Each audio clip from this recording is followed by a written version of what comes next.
En esta segunda mesa vamos a tener 4 comunicaciones. Hemos recuperado tiempo, todavía vamos como 10 minutillos tarde. Yo os voy a pedir paciencia hasta las 3, ¿no? 3 menos cuarto, podemos estar sin comer, ¿no?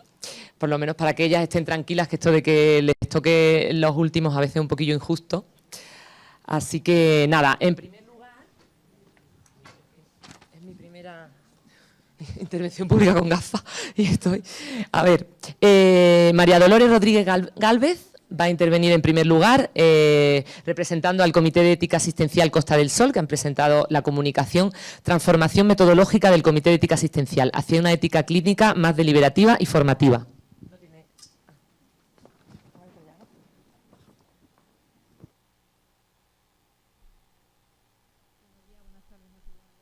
No digo buenas tardes nunca. Así que, bueno, yo vengo a proponeros, yo casualmente soy la presidenta del Comité de Ética Asistencial Costa del Sol, hay 4 miembros aquí y todos hemos participado en todas las ponencias que vamos a dar ahora. Yo vengo a proponeros un cambio metodológico de cómo trabajar en un comité de ética para ilusionar a las personas que trabajamos en él. Pasando de un modelo que yo os presento primero. ¿Dónde está el CEA Costa del Sol? Ese es el Hospital Costa del Sol, es un hospital universitario, está en Marbella. Somos 4 miembros que somos médicos de familia, de atención primaria, 3 enfermeros de familia, uno de ellos consultor. ¿Vale? Después tenemos miembros del Hospital Costa del Sol, una nefróloga, una cirujana general, un facultativo especialista en UCI y además consultor. Un facultativo especialista de urgencias, cuidados críticos y urgencias, una enfermera de cuidado, un enfermero de medicina interna, un enfermero de bloque quirúrgico y además de QDK tenemos a una psicóloga, un miembro LEGO, que sabéis que es la persona que no tiene contacto con sanidad, un licenciado en Derecho, que vino a la primera o la segunda reunión y todavía no ha vuelto a venir, pero espero que vuelva. ¿Vale?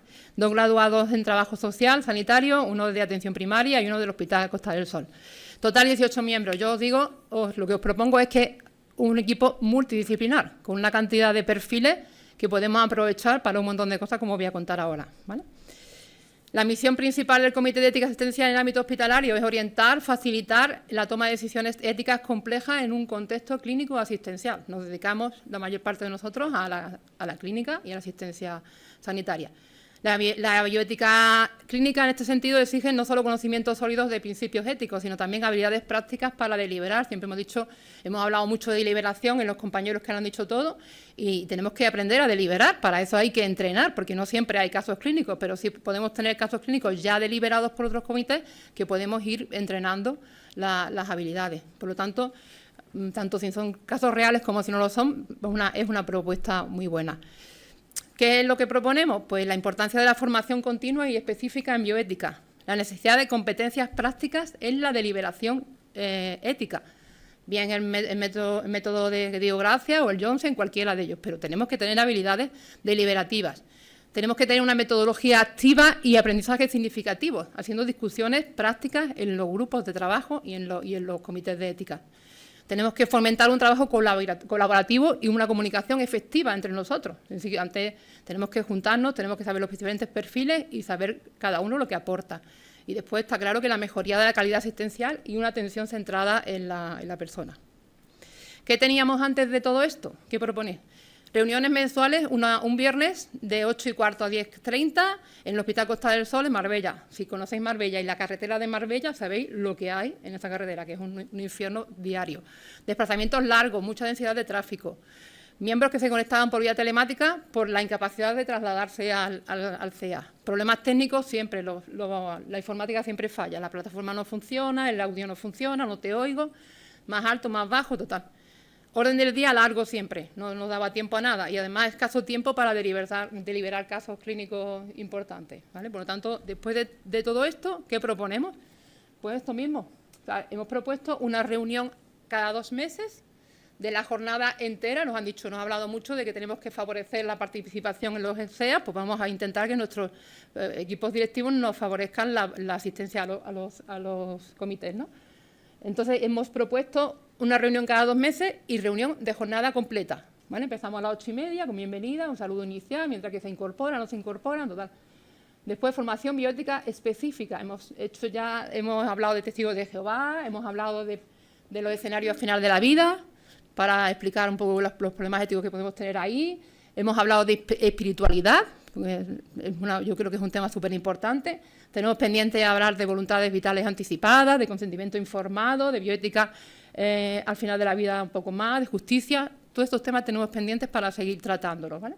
La metodología, exposición breve, entre 30 a 45 minutos, del tema por parte de los miembros del comité, un análisis conjunto de los casos y después ya hacemos una deliberación ética basado en el método de Diego Gracia. Por supuesto, siempre tenemos que tener un momento informal. A media mañana paramos media horita para hacer un rato de pausa, café, porque en el hospital es súper difícil bajar a desayunar porque tardamos más que en subir. Media horita nos llevamos nosotros mismos nuestra comida y después cogemos el café de la máquina y terminamos en media horita y súper bien. Y además compartimos y reforzamos las relaciones interpersonales. Seguimos trabajando y ya llevamos casos clínicos ya tratados en otros comités para deliberarlos, para practicar las habilidades deliberativas. Y vemos pues todos los hechos de los casos, los valores en conflicto, los principios éticos, las alternativas y hacemos un consenso incluso ético razonado, los principales cursos de actuación, los extremos, los intermedios y lo hacemos como si fuera un caso clínico real, con una exposición y una puesta en común. Después, al final del día, pues ya hacemos una reflexión sobre el aprendizaje, una evaluación breve y todo lo que eso. Después de 3 sesiones, hemos hecho una pequeña encuesta a los miembros de cómo ven ellos este cambio y hicimos 5 preguntas, ¿vale? ¿Crees que el nuevo formato de las sesiones favorece la formación continua? Pues claramente en un 68,8% de los miembros dijeron que sí, estaban contentos con que si disponer de más tiempo para trabajar casos reales permite mejorar las habilidades, pues en un 75% dijeron que sí, ¿vale? Contestaron 16 de los 18 miembros. ¿Se promueve el nuevo formato de la agregación de vínculos más estrechos entre los miembros del CEA? Pues sí, mucho más participativo. Hasta un 81,3% de los compañeros pudieron asistir a las sesiones presenciales del CEA y pudieron dar su opinión mucho mejor, más relajado, más tranquilo, porque ya no tenían que ir corriendo a la actividad asistencial que tenemos siempre. ¿Considera que las nuevas reuniones mejoran el trabajo multidisciplinar? Pues un 68,8% que sí, está claro que favorece el trabajo y el contacto con otros compañeros. La nueva metodología, sesiones más largas, formación continua, talleres prácticos y deliberativos, favorece la atención más humana y centrada. Pues claramente sí, ¿vale? Como podéis comprobar, todos son los resultados que nos dicen. Pues que favorece la formación continua en bioética por parte de los mismos miembros del comité, proporciona mayor tiempo para análisis en profundidad de los casos clínicos y desarrollo de habilidades deliberativas. Estamos deliberando continuamente cada vez que nos juntamos. Hay un periodo de tiempo basado solamente en eso. Fortalece los vínculos entre los miembros del comité, claro, no solamente por los desayunos, sino porque nos favorece también que nos pongamos en contacto, que nos conozcamos más y que podamos ver qué hace cada uno. Promueve una dinámica de trabajo más participativa y colaborativa, yo creo que queda claro, ¿no? Y que se percibe que esta metodología contribuye a una atención más humana, más reflexiva y centrada en el paciente, está claro. Los beneficios, por lo que hemos dicho, fortalecimiento del equipo de trabajo y comunicación efectiva, mayor implicación participativa, porque los compañeros han dejado de estar online y la mayor parte de ellos se trasladan porque ya hay una jornada completa para poder trasladarse.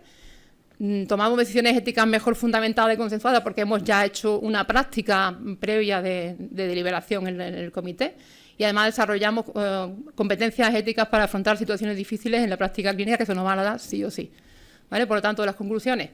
Propuesta metodológica que articula la teoría bioética más actual, basada en todas las evidencias que hay actualmente, estrategias pedagógicas activas y una estructura colaborativa multidisciplinar. Os habéis dado cuenta el equipo que somos tan diferentes todos y que tanto tenemos que aportar. Se garantiza una formación ética continua y de calidad. Facilita las decisiones clínicas más justas, equitativas y centradas en la dignidad. Y esta transformación contribuirá significativamente a mejorar la calidad asistencial y ética, tanto en el ámbito hospitalario como en la atención primaria. Yo con esta propuesta desde el Comité de Ética Asistencial de Costa del Sol os invito a que la aprobéis, porque yo creo que va un poco en la línea de lo que propone el decreto, que dice que tenemos que tener sesiones una vez como mínimo, que sean sesiones completas, que en nuestros distritos nos favorezcan el asistir a las sesiones y que además, si ya nos pagan la gasolina, ya sería lo más, pero yo estoy segura que eso no va a ocurrir. Por lo tanto, como mínimo que nos den el tiempo para poder asistir, que sean sesiones completas, jornadas completas y que podamos trabajar tranquilamente y no a golpe de reloj.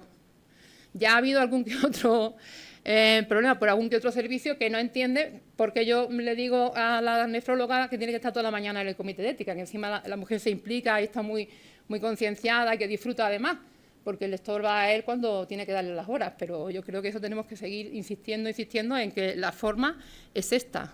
La adopción de esta metodología integral y activa en los comités de ética está sólidamente respaldada por todo tipo de teorías pedagógicas, éticas, modernas, ofreciendo unos beneficios claros en términos de formación, en términos de habilidades deliberativas, en cohesión grupal y, en última instancia, en la calidad que demos desde el punto de vista ética y asistencial. Yo os invito a que lo probéis, porque la verdad es que el Comité de Ética Asistencial ha sido un cambio total, la gente está súper contenta, está súper bien y trabajamos a gusto. Y hacemos la formación nosotros mismos, incluso también la básica de fuera, pero nos tratamos y nos cuidamos nosotros mismos. Así que probarlo, está muy bien. Muchas gracias, María Dolores. Bueno, pues el siguiente ponente es Bilal Abdelkader. ¿Sí? Sí, me sigue costando. Él también, desde el Comité Costa del Sol, nos va a presentar una comunicación sobre el conocimiento del comité entre profesionales del Distrito de Atención Primaria y del área hospitalaria Costa del Sol. Es un estudio observacional transversal.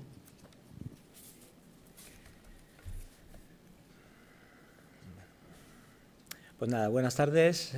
Ya con horas de irnos ya o de que empieza el tentampié.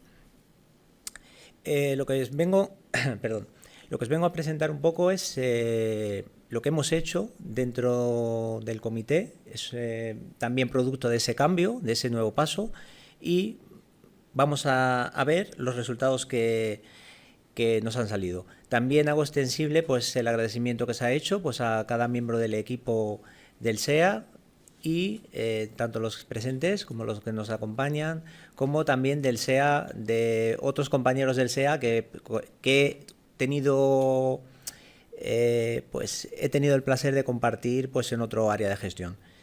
Comenzamos. Un poco esto implica conocer un poco, pues hacer un pequeño recordatorio de dónde surgen de dónde surge o cuál es la historia de los SEAs. Entonces me remonto a Francesc Dabel en 1974, que aprovecha una oportunidad de apertura, que fue ese departamento de obstetricia. Esto llevó a un cambio de planteamiento, que pasamos de solucionar casos o conflictos desde una visión ética. El planteamiento, el objetivo inicial es ir desde la historia clínica a la reflexión ética. La primera, también mencionamos, pues la primera circular, que fue del INSALUD en el año 95, y la proliferación de los SEAs en los años 90. Esta evolución legislativa y esta regulación cobra especial relevancia porque también implica una precisión conceptual y técnica. Pasamos de lo que era antes los comités asistenciales a esos comités de ética asistenciales. Insisto, esa conceptualización técnica implica también mucha precisión. También un poco vemos las regulaciones por comunidades autónomas, en el que vemos pues Cataluña y País Vasco pues tenían pues una legislación muy temprana, mientras y ahí pues también mencionamos la de Andalucía. Entre las funciones, es lo que hemos ido comentando a lo largo de la mañana. Las tres principales se encajan muy bien con la Generalitat Valenciana, que han dado sus directrices, sus planes directores, que era asesorar, elaborar protocolos y la formación pues para distintos miembros. A raíz de todo esto, de esta realidad, pues ¿qué nos planteamos como objetivo en nuestro estudio? Nos planteamos analizar el grado de conocimiento y utilización del SEA por parte de personal sanitario y no sanitario del Hospital Costa del Sol y Distrito de Atención Primaria Costa del Sol. La metodología es cualitativa, porque lo que buscamos es comprender el fenómeno desde la perspectiva de los propios participantes. Observacional, porque no vamos a manipular variables, sino vamos a observar los fenómenos tal y como están, cómo nos las vamos a encontrar, descriptiva, porque no vamos a establecer relaciones causales, sino vamos a describir las características del fenómeno, y transversal, porque las vamos a recoger en un determinado periodo de tiempo, que en este caso serían 11 días en esas fechas. Participan profesionales de todas las categorías, esa también va a ser una de las riquezas del estudio, y vamos a establecer pues una serie de criterios. Como criterio de exclusión, simplemente consideramos pues una persona que se negaba o que no deseaba participar, un profesional del área que no desea, del distrito o del hospital, que no quisiese participar, pues quedaría automáticamente fuera. Se elabora, por tanto, un cuestionario de 25 preguntas. Estas 25 preguntas las establecemos o las dividimos en 3 partes fundamentales. La primera parte es una contextualización sociodemográfica y profesional, para conocer un poco cuestiones como el sexo, categoría profesional, etcétera. Luego, otra gran parte que sería la contextualización sobre el SEA, que vamos a hablar pues, un poco de conocimiento general, funciones y procedimientos, participación y formación. Y una pregunta final abierta que se enfoca en cómo podemos mejorar el funcionamiento y la visibilidad de nuestro SEA. Esta no la vemos muy bien, pero bueno, hablaba un poquito estadísticamente, hemos utilizado el test de G cuadrado, que evalúa si existe una relación, una asociación significativa, el de Fisher, que calcula la probabilidad sin depender de aproximaciones. Hemos utilizado pues una serie de variables que hemos considerado independientes, que son el sexo y la titulación. No es un diseño que partimos de cero, sino nos basamos en diseños previos como el de Domenech, que se ha utilizado en el 2003, y también pues consideramos el alfa o falso positivo estadístico. Y estos son los resultados. En nuestro SEA pues predominan. Han participado 162, ¿no? 162 exactamente, para no equivocarme en la cifra. Predominan mujeres en un 71,6%, y también pues es significativo, pues tenemos un porcentaje de un 67,6% de estatutarios. Esto también pues es significativo. El dilema ético más frecuente ha sido en relación al inicio y final de la vida, en un 30,4%, seguido de un 19,1% que hacía referencia a conflictos entre pacientes. El conocimiento de la existencia de SEA es elevado, en un 80,6%, desconociéndose en un 43,3%, que no reconocían estas cifras, que aquí es significativo, porque había muchas personas que decían que conocían lo que era el SEA. Sin embargo, a la hora de ver los resultados, analizar esos resultados, nos encontrábamos que no hacía diferencia entre el Comité de Ética Asistencial con el Comité de Investigación o Comité de Ética de Investigación.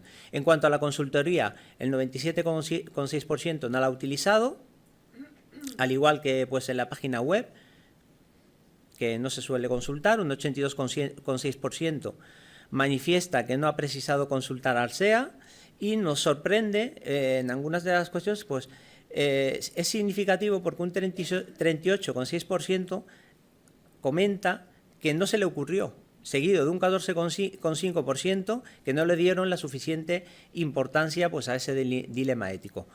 En cuanto a la formación de profesionales, coinciden.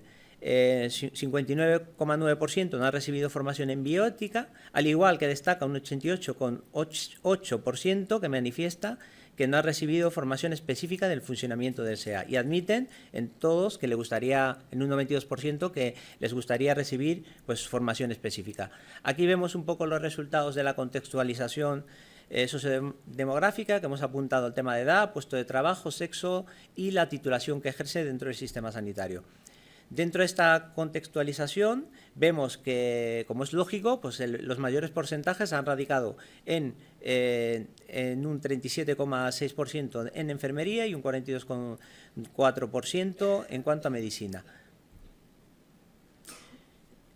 Aquí también, pues, no es significativo que entre un porcentaje entre 0,6% y 1,2% se encuentran, pues, otro tipo de categorías que son resultados, pues, muy insignificantes. Entre ellos destacamos, pues, que participan muy poco, pues, por ejemplo, los jefes de grupo o de servicio. Seguimos con la contextualización. Pues aquí vemos cómo ese 86,6%, vemos un poco la contextualización, que es un poco lo que hemos comentado hasta ahora.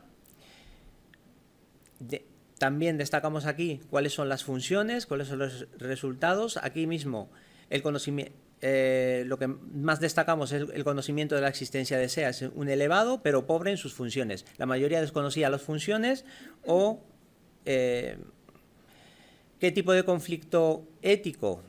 Pues el más frecuente hemos dicho que es al final de la vida. Esos son los resultados un poco por porcentajes. Un 82,6% manifiesta que no ha precisado consultar porque no se le ocurrió o porque no le dieron importancia a ese dilema ético, en un 21%.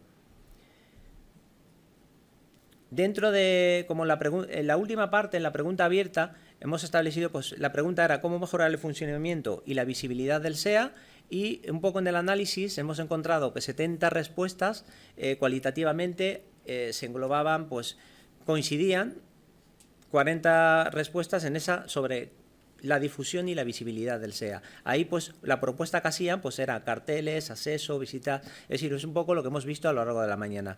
En el siguiente área, pues, destacamos también 35 respuestas que hablan de cursos cortos, de charlas, de píldoras formativas, y en cuanto al desconocimiento total, pues hemos recogido al menos unas 10 respuestas, y ahí, pues, recogemos también las frases exactas, pues, que nos han trasladado en ese cuestionario.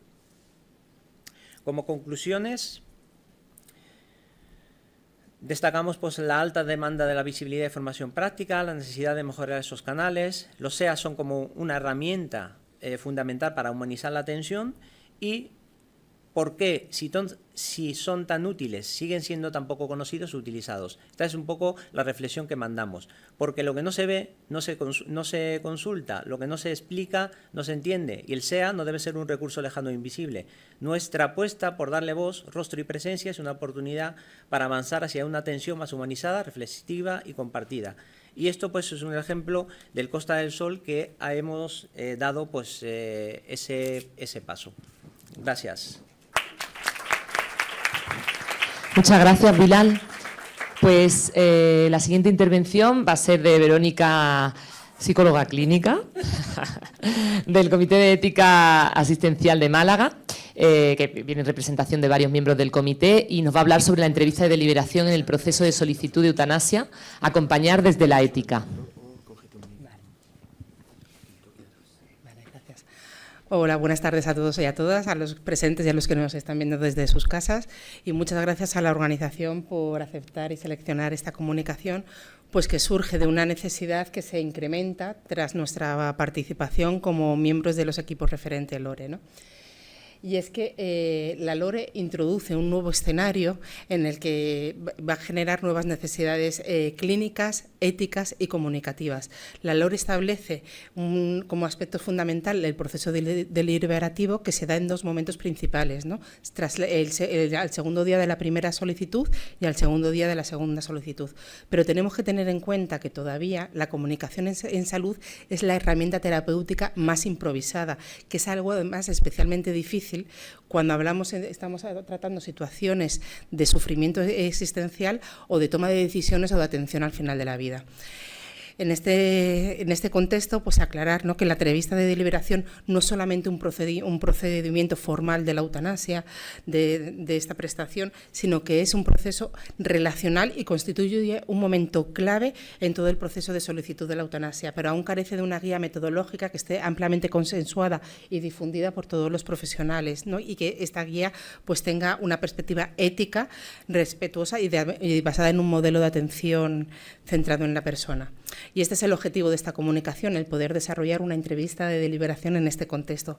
Para ello lo que hemos hecho ha sido una revisión narrativa de la literatura, seleccionando artículos que abordan la eutanasia, la deliberación, la valoración de la competencia y la comunicación en contextos el final de la vida. Y aunque la bibliografía la señalo al final, sí quiero destacar un artículo en concreto, que es el de Rosa Duro, de la Sociedad Española de Medicina de Familia y Comunitaria, que es en un artículo en el que nos basamos para adaptarlo a nuestra propuesta. Bueno, para contextualizar un poco más la entrevista deliberativa, vamos a empezar a definirla. Deliberar es reflexionar con otra persona, es una reflexión conjunta acerca del proceso de toma de decisiones, contemplando todos los pros y los contras de las alternativas y por qué motivo han tomado esta decisión. Y no solamente se basa en la reflexión de los aspectos médicos o paliativos, sino también todos los aspectos personales, familiares, sociales y espirituales. Y es esta entrevista la que nos va a permitir aclarar las dudas sobre todo el proceso. Esta entrevista, entendida como un proceso estructurado y basada en un modelo de atención centrado en la persona, debe enfocarse en los valores, preferencias y deseos de la persona usuaria, garantizando un espacio seguro que le permita poder expresarse sin sentirse cuestionado y poder expresarse libremente y ofreciendo un acompañamiento emocional a lo largo de todo el proceso. Esta entrevista busca conocer la voluntad del paciente y sus condicionamientos y se va a basar en la comunicación efectiva y afectiva, que son esenciales para poder garantizar que la decisión sea libre, informada, consciente, bien reflexionada, y además es la entrevista, como ya habíamos dicho anteriormente, la que nos va a permitir valorar la capacidad del paciente para esta toma de decisión, ¿no? Bueno, indicar que señalo el concepto de capacidad porque es tal y como lo refleja la LORE, ¿no? Que ya sabemos que más adecuado sería el concepto de competencia. Quería señalar, antes de entrar en la entrevista tal cual, los dos aspectos que acabo de indicar, que es la comunicación efectiva y la comunicación afectiva, porque van a ser un eje central a través de la cual desarrollarse toda la entrevista. La comunicación efectiva es aquella que nos va a garantizar que la información que le queremos transmitir al usuario se haga sin malentendidos. Eso quiere decir que la información tiene que ser clara, adecuada, veraz, honesta, comprensible, adaptada a las necesidades del receptor, basada en la escucha activa, ir comprobando periódicamente que ha comprendido la información con preguntas como cuénteme qué está entendiendo, cuál es la conclusión que ha sacado, porque así podemos comprobar que efectivamente lo ha comprendido de la manera que se la queremos transmitir. Y además tiene otro beneficio muy importante, que es cuando la otra persona repite la información, tiene una reconstrucción cognitiva y le ayuda a aceptar el proceso del que estamos hablando. Por otro lado, tenemos la comunicación afectiva, que es la que nos va a permitir establecer una relación de confianza y una atención humanizada, y se basa en la empatía, en la personalización, en llamar al paciente por su nombre, de sus valores, de sus preferencias, una atención integral, incluyendo a la familia, con un cuidado y un mimo del lenguaje no verbal, tolerando bien los silencios, que los silencios son necesarios para la reorganización de las emociones y para ir asimilando la información, la validación emocional y una actitud de cercanía y respeto. La comunicación efectiva y la comunicación afectiva son complementarias y lo que nos van a permitir es una atención de calidad y humanizada. Y ya con esto sí que me voy a desarrollar cuál sería la propuesta de entrevista deliberativa, que se basa en 9 pasos. En un primer paso sería la preparación de la entrevista, que empieza desde la primera solicitud, cuando ya emplazamos al paciente a que vamos a tener una entrevista para hablar más detenidamente de la situación, y le planteamos de dónde quiere que se desarrolle, si hay posibilidad de trasladarse al domicilio, si va a ser en nuestra consulta, si quiere que esté solo o quiere llamar y que esté presente algún familiar. En esta preparación revisamos bien toda la historia del paciente y tenemos también que dedicarnos un momento a nosotros mismos a prepararnos emocionalmente de qué nos supone una entrevista de estas características, que son especialmente delicadas. Posteriormente, un segundo paso sería la recepción y la generación de un clima de confianza, que hemos dicho que va a ser básico para que la otra persona se pueda expresar libremente. En este sentido, quiero recordar, ¿no?, las actitudes rogerianas de la atención humanizada, que sería la empatía, la congruencia y autenticidad del profesional y la aceptación incondicional sin juicios y confiando en las capacidades y en los recursos del paciente. Es recomendable empezar por temas con poca carga emocional, temas más generales, ¿no?, antes de ir metiéndonos ya más en un asunto más con mayor carga.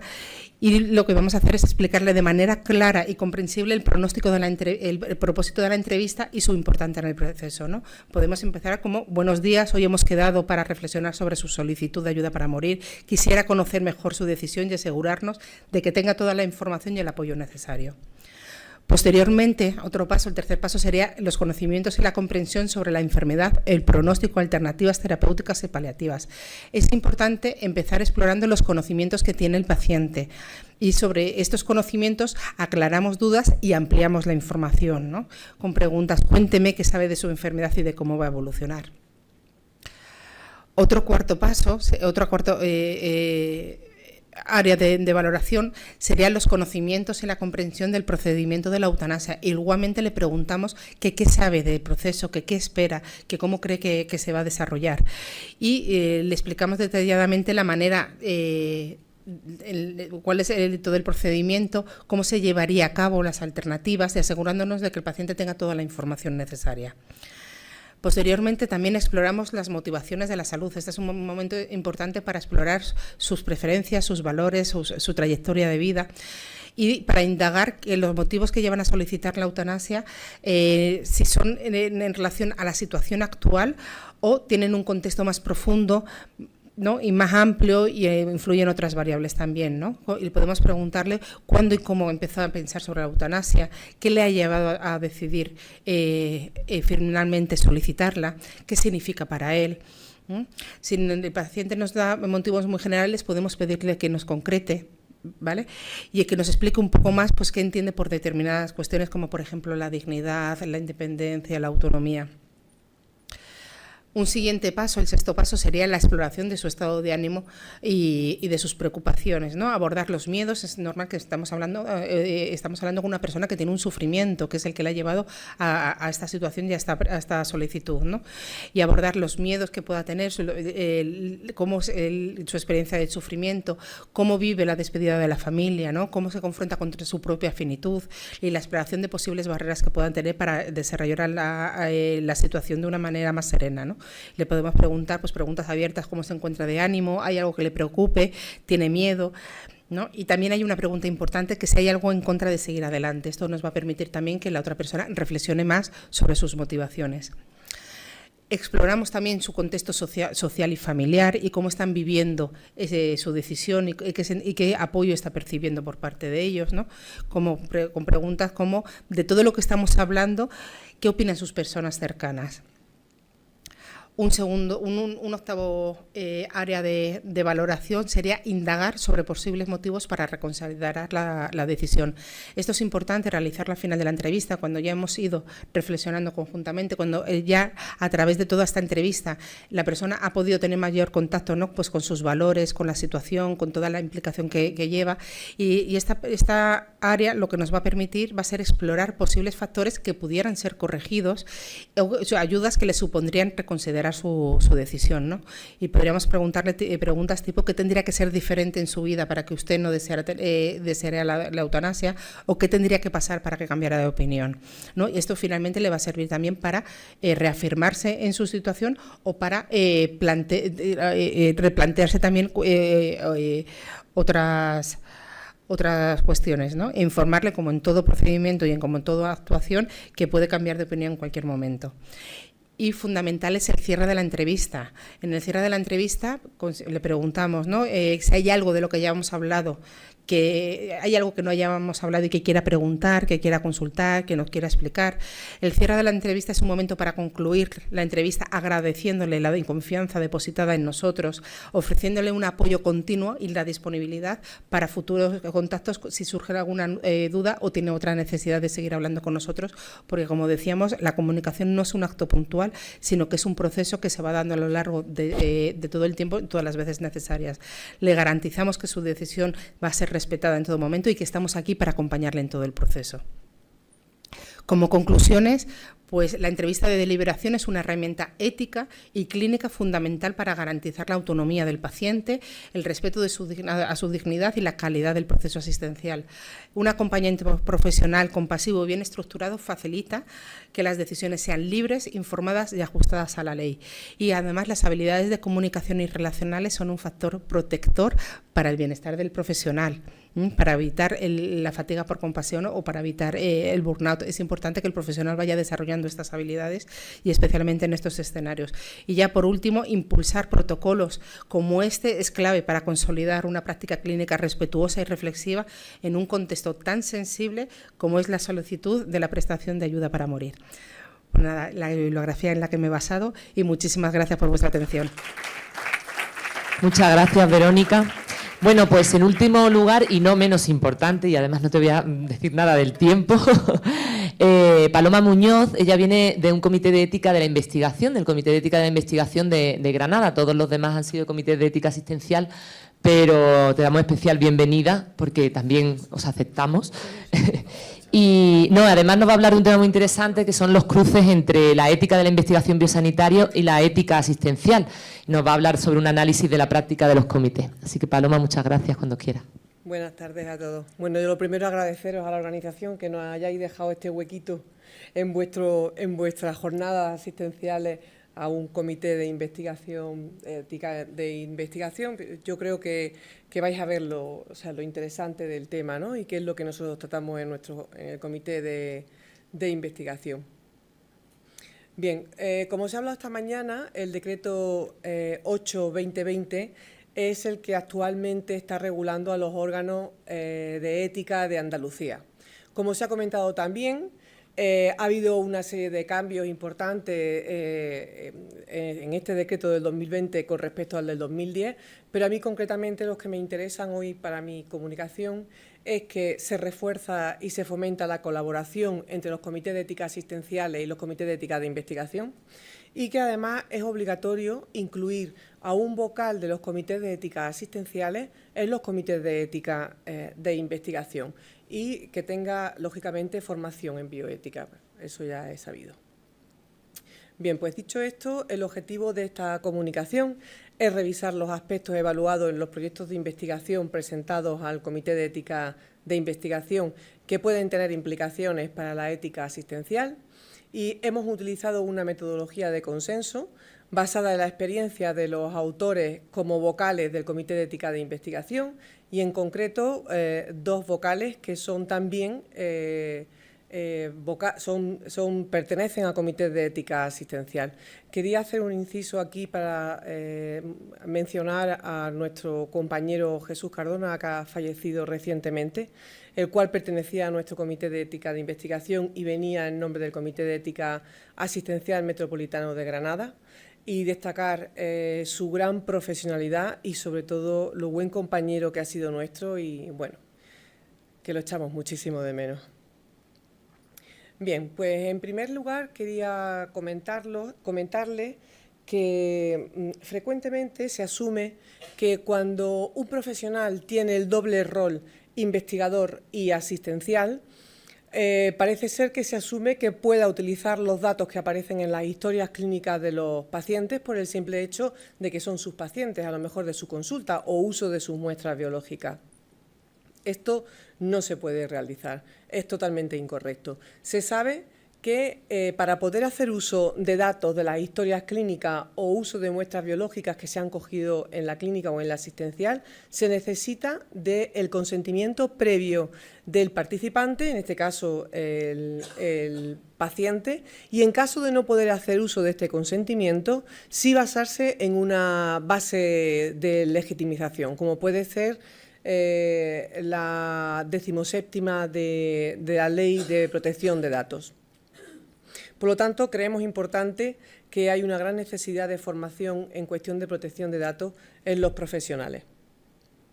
También se asume algunas veces que el consentimiento clínico que ha dado el paciente para que se le hagan sus pruebas, sus revisiones, se les traigan muestras biológicas, se pueda utilizar también para o con fines de investigación.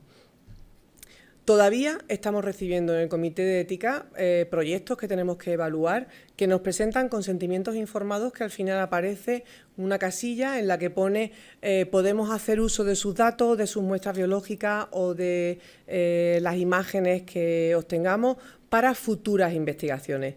Desde que sale la Ley de Investigación Biomédica en el año 2007, esto es totalmente incorrecto. No se puede, estos consentimientos no son válidos, ya que esta ley nos dice que el consentimiento para investigación tiene que ser un consentimiento independiente, específico del estudio que se vaya a realizar y además totalmente voluntario. Por lo tanto, pensamos que este es un aspecto bastante importante a incluir en todos los programas de formación continuada de los profesionales. Quería hacer un poco hincapié en un tema que muchas veces cuando evaluamos los proyectos de investigación se nos pueden pasar desapercibidos. Cada vez estamos poniendo un poco más atención, sobre todo porque estamos viendo que hay como un aumento en esto, ¿vale? Y es el uso de los recursos asistenciales para investigación. Miren, más allá del debate que pueda existir entre los profesionales sanitarios y los profesionales investigadores y los profesionales investigadores que no son asistenciales, que trabajan en los institutos de investigación, la contradicción, no suelen estar de acuerdo en este tema. Yo creo que hay un riesgo ético bastante importante si esta cuestión no se gestiona bien. Y les voy a decir varios de estos riesgos.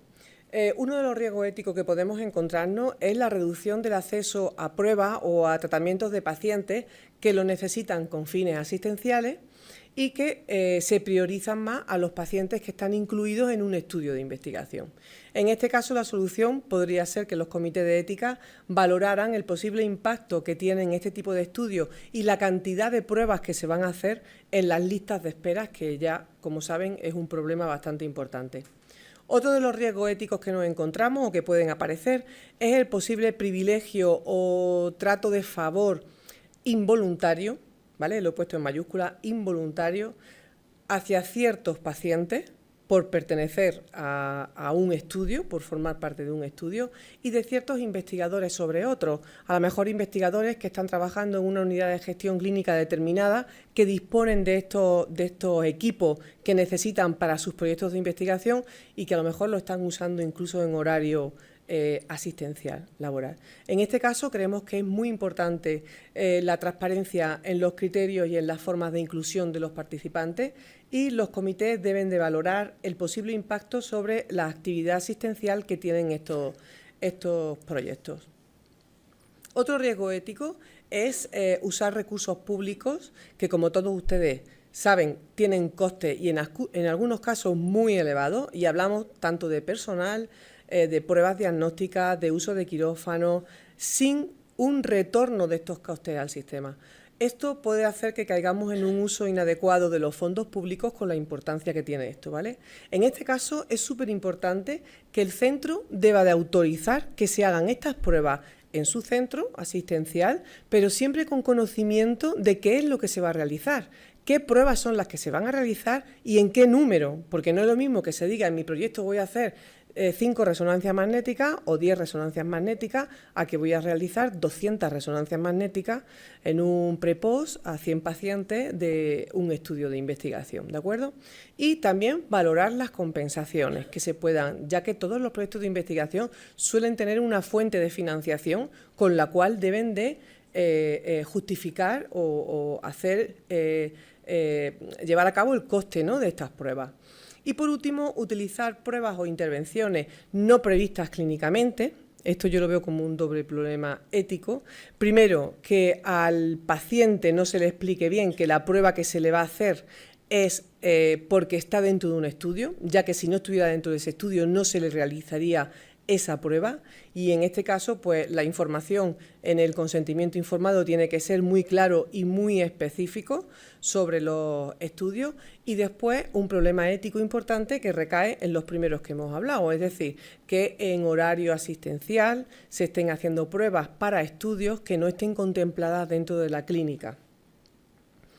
Por lo tanto, utilizar recursos asistenciales para investigación es lícito, pero solo si se hace con criterios éticos sólidos, con transparencia, sin perjudicar la asistencia y con la implicación activa de los comités de ética.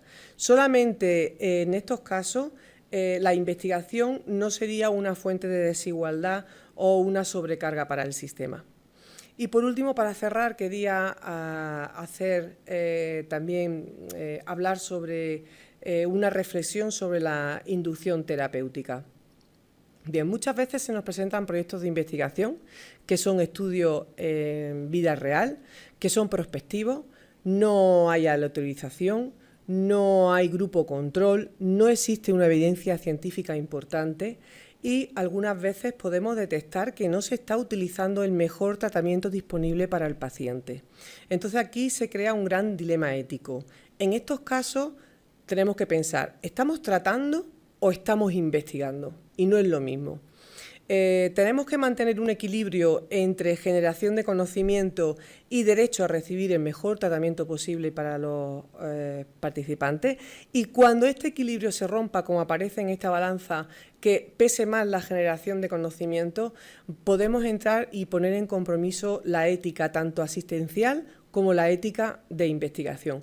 Por lo tanto, creemos que debemos fomentar la colaboración de los comités de ética de investigación y los asistenciales para no perder de vista el centro de todo, que siempre debe de ser el paciente. Y como conclusión decirles pues, que la investigación clínica en entornos asistenciales plantea retos éticos que no deben de ser ignorados, que la ética asistencial y la ética de la investigación no son ámbitos separados, comparten un compromiso común con la dignidad, la autonomía y el bienestar de los pacientes, y que investigar desde la práctica clínica exige uso responsable de los datos clínicos para investigación, uso responsable de los recursos públicos para investigación, transparencia y equidad en la selección de los participantes y diseños metodológicos que prioricen la evidencia y la seguridad de los participantes.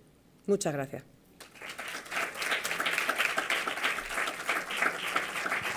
Muchas gracias, Paloma, muchas gracias a todos.